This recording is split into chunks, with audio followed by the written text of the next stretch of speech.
नमस्कार। नमस्कार, जय हिंद आप सर। सभी महान जय हिंद, नमस्कार। आप सभी महानुभाव को मेरा प्रणाम हो। आज ये 294वां एपिसोड है आरजीएस पीबीएच का, और ये निर्बाध चलता रहेगा 2047 तक। तो ये बहुत ही, मुझे लगता है कि बहुत बड़ा काम है कि बहुत सारे न्यूज़ चैनल्स अपने अपने हिसाब से लगे रहते हैं, अपने अपने ढंग से उनको जो लगता है ठीक वो लगते रहते हैं, लेकिन सकारात्मक की ओर ध्यान कम रहता है। तो बहुत बहुत बधाई है उदय मन्ना जी को और पूरी टीम को कि वे निर्बाध इस सारे कार्यक्रम को आगे बढ़ा रहे हैं और देश विदेश में सकारात्मक की ज्योत जगा रहे हैं। मैं एक मंत्र से प्रारंभ करना चाहता हूँ जो हमारे पूज्य पिताजी को बहुत ही प्रिय था, पूज्य माता जी को भी बहुत प्रिय था। मैं दो मंत्र पढ़ूंगा और उस मंत्र में ईश्वर से प्रार्थना है कि हम दीर्घायु हों, हम 100 वर्ष तक जिएं, 100 वर्ष तक सुने, 100 वर्ष तक देखें, 100 वर्ष के उपरांत भी हम इसी प्रकार से बने रहें, हम किसी के अधीन न रहें, हम अपने भी अधीन न रहें। कितनी सुंदर उसके भाव हैं मंत्र के। तो इस मंत्र को मैं पढ़ूंगा, आप दत्चित होकर के सुने। वेद मंत्र है ये। ओम तचक्षुर्देवहितं पुरिस्तात् शुक्रमुच्चरत् अशेम शरदा शतम् जीवेम शरदा शतम् शृणुयाम शरदा शतम् प्रब्रवाम शरदा शतम् अदीनाशाम शरदा शतम् भूयश्च शरदा शताम्।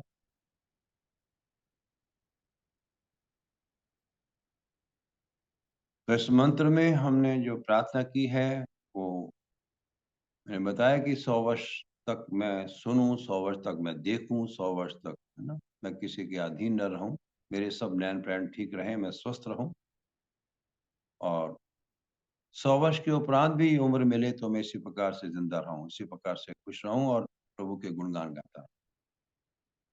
लेकिन ये प्रार्थना कब सुनी जाती है, ये प्रार्थना कब स्वीकार होती है, इस पर हम थोड़ी सी चर्चा करेंगे। और दूसरा जो मंत्र है वो आपको विदित होगा, मृत्युंजय मंत्र, मृत्यु को जीतने का मंत्र। ओम त्र्यंबकं यजामहे सुगंधिं पुष्टिवर्धनम् उर्वारुकवन्दनाम् ऋतुर्मक्षीमामृताम्।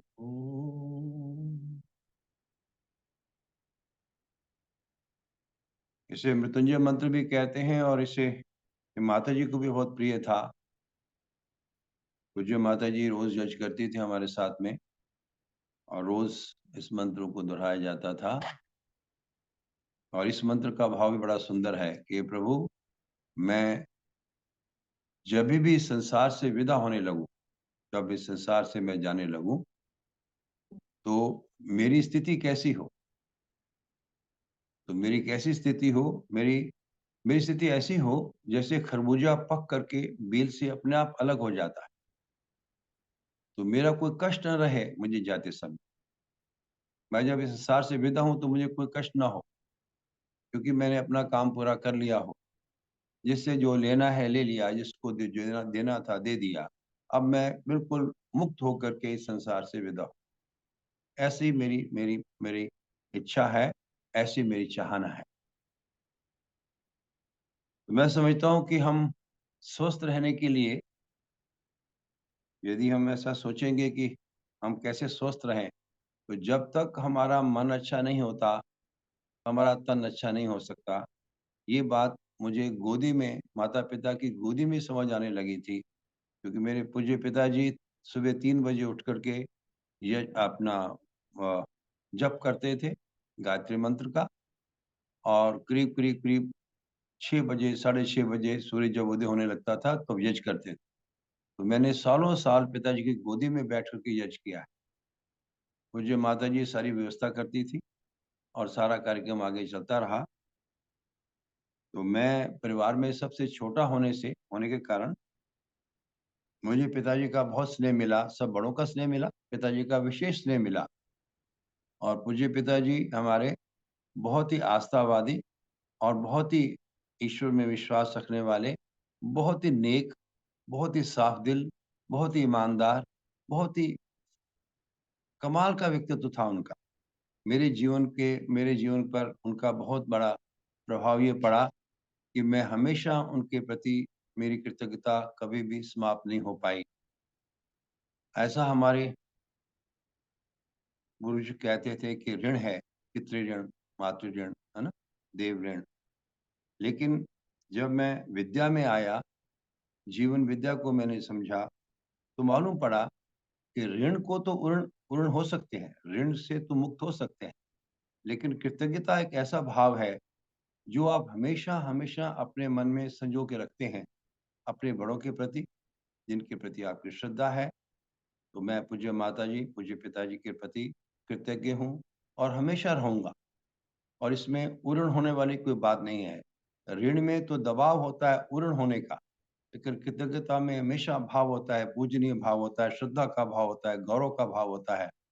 तो ये मेरी बड़ी सौभाग्य रहा कि मैं इतने संस्कारी माता-पिता की गोद में आया और उन्होंने मुझे पालन-पोषण में बहुत सारी चीज़ें विरासत में दे दी, बहुत सारी ऐसी चीज़ें समझा दी, ऐसी चीज़ें बता दी जो मेरे जीवन भर मेरे लिए पूंजी बन के रही।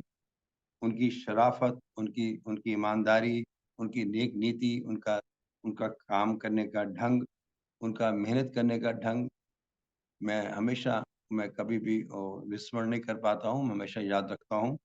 और कमाल की बात देखिए कि जब हमारे पूज्य पिताजी का देहांत हुआ 1986 में, तो मैं पूरे रास्ते में जब उनकी अर्थी जा रही थी, तो मैं किसी शोक में नहीं था। मैं बड़ी एक संतुष्टि में था कि जीवन हो तो ऐसा, व्यक्तित्व हो तो ऐसा, मानव एक आदमी हो तो ऐसा, पिता हो तो ऐसा। तो मैं सारे रास्ते मैं उनके अलग-अलग जगह पर स्नैप लेता रहा। लोग बोलते थे, "कमाल है, तुम्हें ऐसा लग दुःख नहीं है?" मैं कहा, "नहीं, मैं अपने पिताजी के प्रति बहुत ही मेरा गौरव है कि आदमी कितने कितने शरीफ और कितने अच्छे और कितने सज्जन, कितने संत महात्मा जैसे हैं।"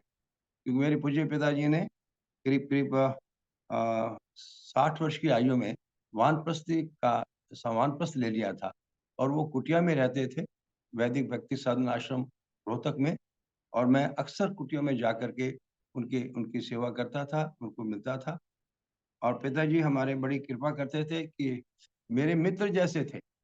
मेरा और मेरे पिताजी का संबंध इतना अच्छा था, इतना प्रगाढ़ था, हम कितना हँसते थे, खेलते थे, हम खूब अच्छे से बातें करते थे, खूब डिस्कस करते थे।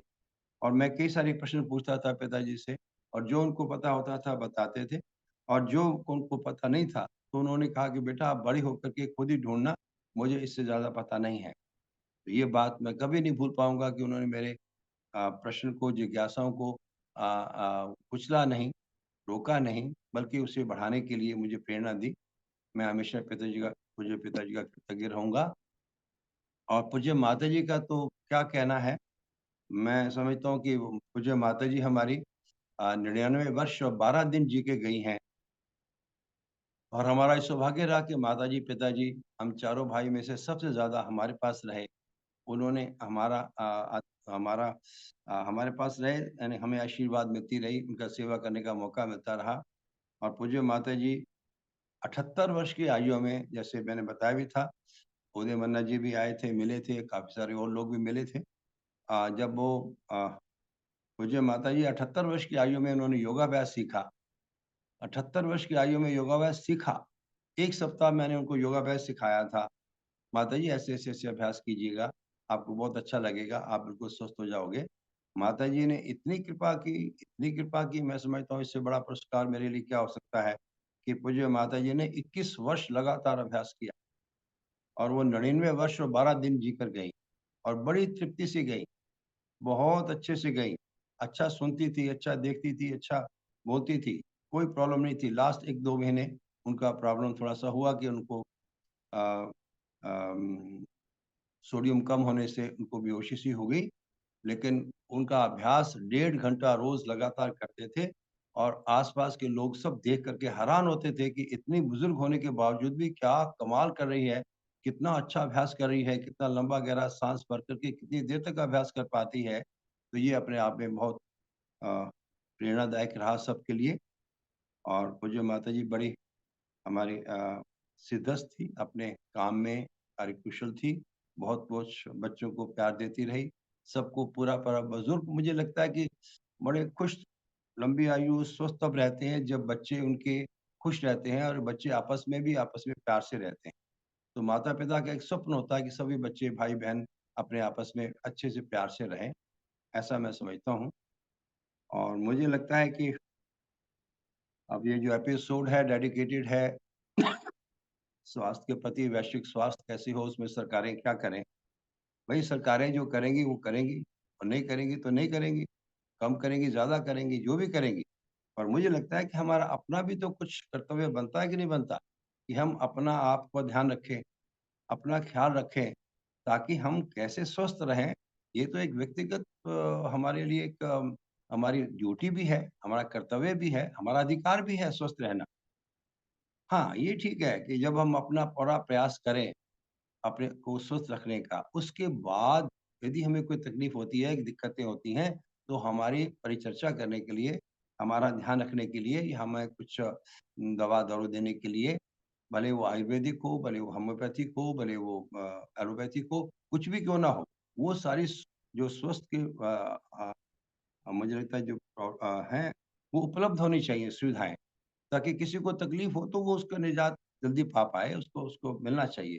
लेकिन बेसिक तो मुझे लगता है कि सरकारें क्या करेंगी, सरकारें आप देर से उठोगे, आप खाना ठीक से नहीं खाओगे, आप अभ्यास नहीं करोगे, आप अपने मन को अच्छा नहीं रखोगे, आप ध्यान अपने आप नहीं रखोगे, उसके बाद सरकारें कितना ध्यान रख लेंगी आपका?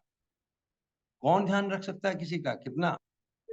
मेरा एक शेर काफ़ी मैं सुनाया करता हूँ अपनी कक्षा में कि किसी का ख़याल कितना ख़याल होता है। किसी का ख़याल कितना ख़याल होता है, अपना ख़याल होता है। तो यदि आप अपने ख़याल करने के ऊपर ध्यान आ गया आपका कि यस हम अपना ख़्याल रखेंगे, अब मैं अपना ध्यान रखूँगा, तो आप एक ज़िम्मेवार आदमी बन जाते हैं। आप अपनी ज़िम्मेवारी ले लेते हैं, उसके बाद आप देखिए कितना जल्दी आप ठीक होते हैं और ये मुझे निश्चित लगता है, एक और शेर अर्ज़ करता हूँ कि तन को भी कुछ वक़्त देना चाहिए। क्योंकि तन माँगता है ना समय, तो तन को भी कुछ वक़्त देना चाहिए, मन को तो हर वक़्त देना चाहिए। मन का तो हर वक़्त ध्यान रखना पड़ेगा, तन का तो ठीक है, तन को तो 1 घंटा दिया मुझे लगता है काफ़ी हो जाता है। और किसी भी तकलीफ में, किसी भी बीमारी में यदि आप थोड़ा-सा सँभले हुए हैं, अभ्यास करते रहे हैं, हम इसलिए कहते हैं सारे अपने योग साथियों को कि यदि आप रेगुलर अभ्यास करते हैं, यदि आप इस अभ्यास को अच्छे से समझते हैं, जो हम करते हैं, कराते हैं, तो आप कभी बीमार नहीं हो सकते। और यदि कभी बीमार हो भी गए तो बहुत जल्दी ठीक हो जाएँगे। इसकी इसकी रिटर्न गारंटी हम बिना प्रीमियम के दे सकते हैं।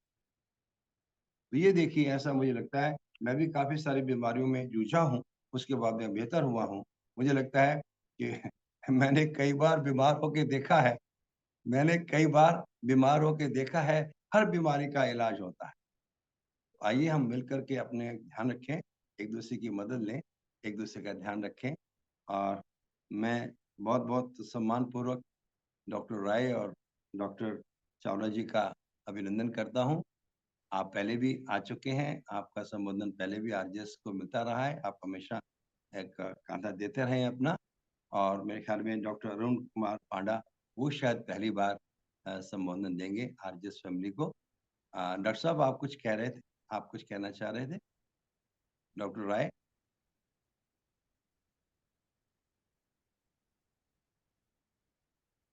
डॉक्टर साहब आपने हाथ किया था तो मुझे लगा कि शायद आप कुछ कहना चाह रहे हैं। नहीं? अच्छा, ठीक है। थैंक यू डॉक्टर साहब, thank you very much. Continue so रखिए, अभी बुला लेंगे। जी। जी जी सर। जी जी जी।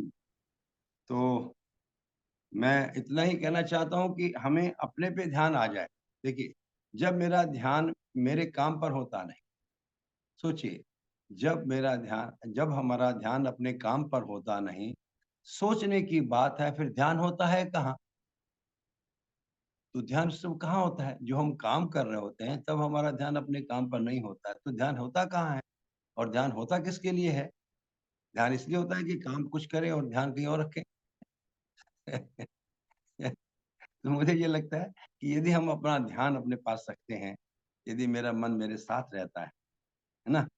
तो बहुत सारे काम बड़े सुलझ जाते हैं, सेटल हो सकते हैं।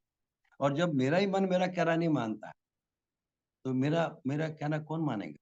जब मैं ही अपना कहना नहीं मानता, तो एक शेर और अर्ज़ कर देता हूँ, जब मैं ही मेरा ना हुआ तो जब मैं ही मेरा ना हुआ तो किससे उम्मीद बाकी रही? तो मैं किससे उम्मीद करूँ कि कोई मेरा होगा? तो मेरा पहले मुझे अपने आप का तो बनना पड़ेगा ना, मुझे अपना ध्यान तो देना पड़ेगा ना। हाँ, जहाँ चूक हो जाए, जहाँ कमी रह जाए, मैं अपने बुजुर्गों से, अपने बड़ों से, अपने सीनियर से ये पूछ ही सकता हूँ कि मैं ऐसे-ऐसे ध्यान रख रहा हूँ, लेकिन फिर भी मेरा कुछ गड़बड़ है या कुछ ठीक नहीं हुआ, तो मुझे और क्या ठीक करना चाहिए? तो हम दूसरों की सहायता तो ले ही सकते हैं, दूसरों का कहना दूसरों से पूछ ही सकते हैं। तो हमारे बड़े बुजुर्ग जो हमारे बड़े हैं, हमारे से विद्वान हैं, वो हमें हमें कुछ मार्गदर्शन दे ही सकते हैं। तो मुझे लगता है इस प्रकार से यदि हम इस प्रकार से सोचते हैं कि यार स्वस्थ रहना मेरे लिए अनिवार्यता है। बीमार होकर तो हम कुछ भी नहीं कर पाएँगे ना। हम कभी भी कुछ करना चाहते हैं तो स्वस्थ होके कर सकते हैं ना, बीमार होके हम क्या कर सकते हैं? तो बीमार होके तो दुखी हो सकते हैं, दूसरों को भी दुखी कर सकते हैं। आप भी प्रॉब्लम में आ सकते हैं, दूसरों को भी ला सकते हैं। ये कौन-सी बात हुई? ये कौन-सी समझदारी की बात हुई? ये कौन-सा अच्छी बात? तो अपन अपन हम चाहते तो ये हैं कि मैं स्वस्थ रहूँ, हम चाहते ये हैं कि हम सुखी रहें। तो हम सुखी रहें तो हमें रोकता कौन है? मैं यदि शांत रहना चाहता हूँ, मैं यदि अच्छा होना चाहता हूँ, तो मुझे रोकता कौन है? तो अधिकतर मुझे लगता है कि मेरी रुकावट मुझसे ही आती है। मैं ही खुद को रोकता हूँ। मैं ही अच्छा बनने से थोड़ा-सा कतराता हूँ। मैं ही अच्छा बनने में थोड़ा-सा मुझे कुछ लगता है। तो मेरे अंदर जो मेरे विचार चल रहे हैं, वो मुझे अच्छा बनने से रोकते हैं। मुझे अच्छा बनने से जो रोकने वाला कोई बाहर नहीं है। मैं ही चैलेंज हूँ अपने अपने लिए मैं ही वो चैलेंज हूँ। मेरे लिए दूसरा कोई चैलेंज नहीं है। तो मुझे ऐसा लगता है कि स्वास्थ्य के प्रति सचेत होने का मतलब यही है कि मेरा तन स्वस्थ हो, मेरा मन स्वस्थ हो, मेरा लक्ष्य स्पष्ट हो, मुझे कोई मेरी शंका ना रहे, मैं समाधानित होके जी सकता हूँ, ना मैं किसी से डरूँ, ना मैं किसी को डराऊँ। तो मुझे लगता है कि मैं सार्थक जीवन जिऊँगा।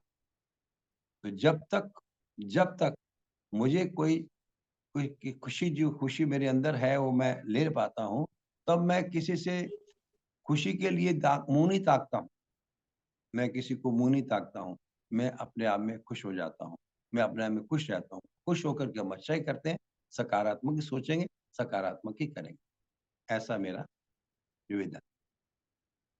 धन्यवाद, धन्यवाद, धन्यवाद।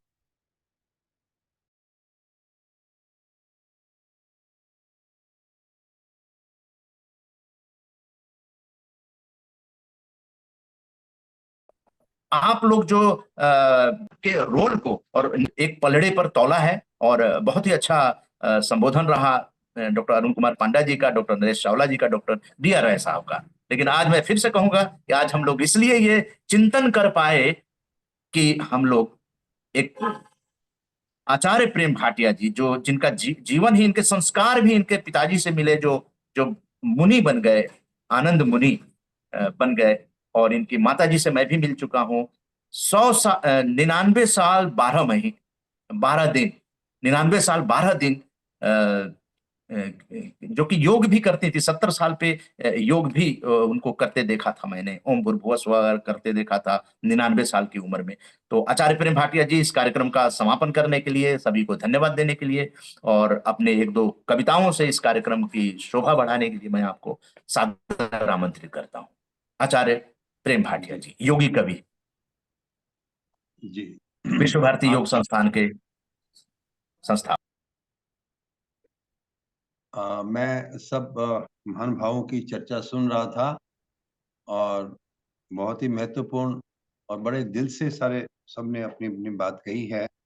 Doctor D.R. राय जी ने भी, डॉक्टर अरुण पांडा जी ने भी और डॉक्टर नरेश चावला जी ने भी। और मुझे लग रहा था कि यदि हम सब मिलकर के काम कुछ करें तो शायद बहुत अच्छा हो सकता है। हमारा संस्थान पिछले 33 वर्षों से निःशुल्क सेवा दे रहा है और हजारों लाखों लोगों ने योगाभ्यास को टेकअप किया है और उन्होंने बहुत सारी तकलीफों से राहत पाई है। मुझे इस बात का भी बड़ा बड़ा मुझे खुशी है कि करीब 18 शिविर्स हमारे एम्स में लगे थे और मुझे एम्स में से वो अवार्ड मिला था जो कभी भी किसी और सिविलियन को नहीं दिया गया, डॉक्टर को नहीं दिया गया, उन्होंने मुझे अवार्ड दिया था। और IMA जो है जो मेडिकल एसोसिएशन ईस्ट दिल्ली की है, उसमें भी उन्होंने एक अवार्ड दिया था क्योंकि बहुत सारे ईस्ट दिल्ली के क्योंकि हमारा संस्थान ईस्ट दिल्ली में है और हमने उनको भी योगाभ्यास सिखाया था तो उन्होंने भी हमें सम्मान दिया था। पर मैं ये सोचता हूँ कि जब तक हमारे सेवा भाव नहीं होता तब तक चीजें फैलने में बहुत समय लगता है, बहुत पैसा लगता है। हमने ये ऐसा निश्चित किया कि we will take it as a mission to work for the society, क्योंकि सोसाइटी सब कुछ मिला है। हमने सोसाइटी से पैसे ना इकट्ठे करके हमने सोचा कि मैं आप क्या दे सकता हूँ। अब भी मैं जब भी कहीं जाता हूँ तो छोटी सी एक वो है कि मैं स्कूलों में, कॉलेजेस में जाकर के कुछ लेक्चर्स देता हूँ जिसमें फिजिकल हेल्थ और मेंटल हेल्थ के प्रति उनको सजग करना होता है। पर मुझे लगता है कि आजकल हमारी जो एजुकेशन है उसमें कोई हेल्थ की कोई इश्यू नहीं, आधार नहीं बनता है और ना उनको लगता है कि हमें कुछ और बताना चाहिए, वो तो डॉक्टर बताएंगे। मुझे लगता है ये बहुत वो आती है। मैंने एक शेर भी लिखा था कि किस तरह की शिक्षा हम दे रहे हैं आजकल, किस तरह की शिक्षा हम दे रहे हैं आजकल, ठीक उनका तन नहीं, ठीक उनका मन नहीं। तो शिक्षा के भी क्या आधार हो, क्या शिक्षा अवेयरनेस कैसी दी जाए, prevention is better than cure, यदि हम समझ नहीं आता है और हम समझा नहीं पाते हैं तो सारी शिक्षा भी वैसे ही जाने वाली है। तो मुझे लगता है कि हम मिलकर के कुछ काम कर सकते हैं। हम आज भी निःशुल्क सेवा के लिए तैयार है। यदि हमारी सेवाएं कहीं पर भी रिक्वायरमेंट हो, जितनी दमखम है हम अभी भी तैयार हैं कहीं पर भी जाने को, कहीं पर भी करने को। यदि 1-2 घंटे की बात होती है तो एक लेक्चर के रूप में होता है फिजिकल हेल्थ अवेयरनेस। और यदि शिविर लेना चाहते हैं तो हम 10 दिन के शिविर लेते हैं, उसमें 1.5 घंटा शिविर का लगता है रोज का। उसमें आप देखिए कितनी बीमारियां ठीक होती है। मुझे याद आ रहा है कि जब ईस्ट दिल्ली के काफी सारे डॉक्टर्स इकट्ठे होकर आए थे और उन्होंने कहा था कि और कोई सिविलियन नहीं आना चाहिए, सब डॉक्टर्स हम बात करेंगे। तो बात होती रही तो उन्होंने कहा जी कितनी बीमारियों को हम ठीक कर सकते हैं योग से। मैं बड़े बड़े धुरंधर विद्वान हैं, मैं उनको निवेदन करना चाहता हूँ कि बात को सुने ध्यान से कि उन्होंने कहा जी कितनी बीमारियों को ठीक कर सकते हैं, कि डॉक्यूमेंटेशन आपका है क्या। मैं जी हम डॉक्यूमेंटेशन तो नहीं कर रहे हैं, लेकिन कई सारी एसोसिएशन या कई सारे योग संस्थान ऐसे हैं जो डॉक्यूमेंट भी करते हैं, उनको आप देख सकते हैं। हो सकता है आप 2-3 महीने घूम करके देखेंगे तो आपको 8, 10, 12 डॉक्यूमेंट मिल जाएगा। लेकिन मैं ये कहना चाहता हूँ कि यदि आप 1 महीना लगातार अभ्यास करके देख लेंगे तो आपको लगेगा कि सैकड़ों दवाएं, सैकड़ों बीमारियां ठीक हो सकती हैं योग से, आप करेंगे तो जब तक डॉक्टर्स खुद नहीं अभ्यास करेंगे तब उनको ये कभी पता नहीं चलेगा कि योग से कितना जल्दी ठीक हो सकता है और कितना बिना खर्चे के ठीक हो सकता है। हम आज बजट की बात करते हैं, हमें 33 वर्ष में कभी नहीं लगा कि हमारा बजट कम है। हमें जितना चाहिए हम अपने जेब से खर्च कर देते हैं। क्यों करते हैं? क्योंकि हमें लगता है नहीं, हमारा मिशन है कि सभी स्वस्थ हों, मेरे सभी साथी स्वस्थ हों, हमारा पूरा देश स्वस्थ हो। हम तो इवन न्यूजीलैंड बाहर भी गए तो वहां पर भी हमने निःशुल्क कराया तो लोग हैरान होते थे कि आप निःशुल्क क्यों करवा रहे हो। मैं जी हमारा मिशन है, मानव मात्र के लिए मिशन है। तो वैश्विक हम बातें करते हैं लेकिन जब हम कुछ करने जाते हैं तो हम देखते हैं कितने पैसे मिल रहे हैं, कितना व्यवस्था हो रही है, तो मैं तो ही करूंगा। मुझे लगता है कि ये सबसे बड़ी कमी हमारे अंदर है। यदि मेरे पास दाना पानी है, यदि मेरे पास व्यवस्था ठीक है, तो मैं क्यों नहीं वो उपकार की ओर बढ़ता हूँ? जब तक मेरे मन के अंदर उपकार नहीं आता है, मैं कुछ आगे काम करने के योग्य नहीं होता हूँ, ऐसा मैं सोचता हूँ। तो इसके ऊपर विचार किया जाए कि यदि हम समर्थ हैं, तो हम क्यों ना उनके ऊपर वहाँ पर कुछ काम करें जो जिनके पास व्यवस्था कम है। तो देखिए 2 शेर मैं और आपको निवेदन करता हूँ, आपका धन्यवाद करते हुए कि जिस तरह हम तन का रखते ख्याल है, अब वैश्विक स्वास्थ्य की बात हो रही है तो सिर्फ तन का ही ध्यान आता है, अधिकतर। अधिकतर लोग स्वास्थ्य के प्रति सचेत होते हैं तो अपने शरीर की बात ही करते हैं। मैंने कहना चाहता हूँ कि जिस तरह हम तन का रखते ख्याल है, उस तरह हम मन का रखते क्यों नहीं? जिस तरह तन को बचाते आग से, उस तरह मन को बचाते क्यों नहीं? तो मन खराब करते रहेंगे तो तन खराब होगा ही। Nobody on the earth can save you. यदि आपका मन अच्छा नहीं होता, आपका मन आवेशित रहता है, तो तन शोषित होगा ही। कोई दवाई, कोई डॉक्टर, कोई गवर्नमेंट ठीक नहीं कर सकती है। तो इस सच्चाई को समझने के लिए कितना हमें टाइम चाहिए?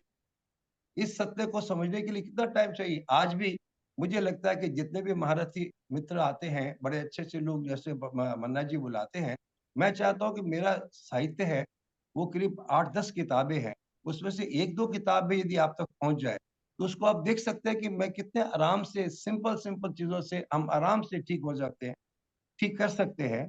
और मेरी ये प्रार्थना है कि हमारे लायक कोई सेवा कहीं पर भी हो, तो मैं आज भी इस बात को कहना चाहता हूँ कि मैं अपने खर्चे से जा सकता हूँ, अपने खर्चे से आ सकता हूँ। कोई गवर्नमेंट की वो नहीं चाहिए, किसी का खर्चा नहीं चाहिए, किसी प्रकार का कोई आवेदन नहीं होनी चाहिए, कोई कोई स्टाइपेंड नहीं चाहिए, कुछ नहीं चाहिए।